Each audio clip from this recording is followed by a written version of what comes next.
Kidlat News Updates.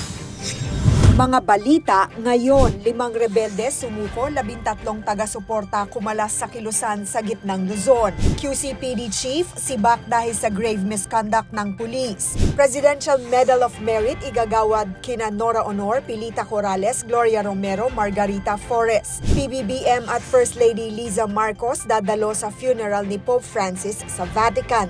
Ako po si Cesar Sorian para ihatid ang mga nangungunang balita sa buong kapuluan. Ngayon, 5 miyembro ng Communist Terrorist Group o CTG ang sumuko sa pamahalaan habang 13 taga-suporta naman ang kumalas sa kilusan sa gitnang Luzon kamakailan ayon sa Police Regional Office 3 o PRO3 nitong Martes. Ayon kay PRO3 Director Brigadier General Jean Fajardo, patunay ito na epektibo ang kanilang localized peace engagements. Binubuksan ang pinto para sa mga nalinlang ng marahas na ideolohiya upang makabalik sa lipunan, anya. Naganap ang sunod-sunod na pagsuko mula April 13 hanggang 20 sa Nueva Ecija, Bulacan, Bataan at Olongapo City dahil sa pinaigting na operasyon at pakikipag-ugnayan sa mga komunidad. Narecover din ng mga otoridad ang 8 baril at 2 pampasabog mula sa mga rebelde. Dagdag ng PRO3, ang mga pangyayaring ito ay malaking dagok sa natitirang puwersa ng kilusan sa rehiyon at magpapatuloy ang kanilang kampanya para sa kapayapaan at kaunlaran. Sinibak si Quezon City Police District o QCPD Director Police Brigadier General Melesio Buslig Jr. dahil sa command responsibility at pagkabigong iulat agad ang insidente matapos masangkot sa kaso ng grave misconduct ang isa sa kanyang mga tauhan. Iniutos ni NCRPO Chief Major General Anthony Aberin ang pagsibak kay Buslig makaraang arestuhin si Staff Sergeant Colonel Jordan Marzan ng Station 2 na umano'y lasing at persahang pinasok ang isang bahay at hinahanap ang isang nagngangalang Dimple sa Barangay Damayan, Dakong alauna ng madaling araw, April 21.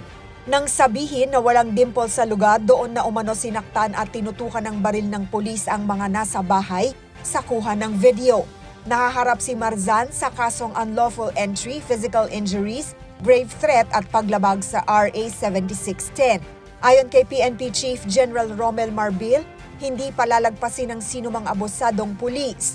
No second chances, no exceptions, anya. Pansamantalang itinalaga si Colonel Randy Glenn Silvio bilang officer in charge ng QCPD. Gagawaran ng Presidential Medal of Merit ni Pangulong Ferdinand Marcos Jr. ang mga yumaong personalidad na sina national artist at superstar Nora Honor, Asia's Queen of Songs, Pilita Corrales, Queen of Philippine Cinema Gloria Romero at internationally acclaimed chef Margarita Flores.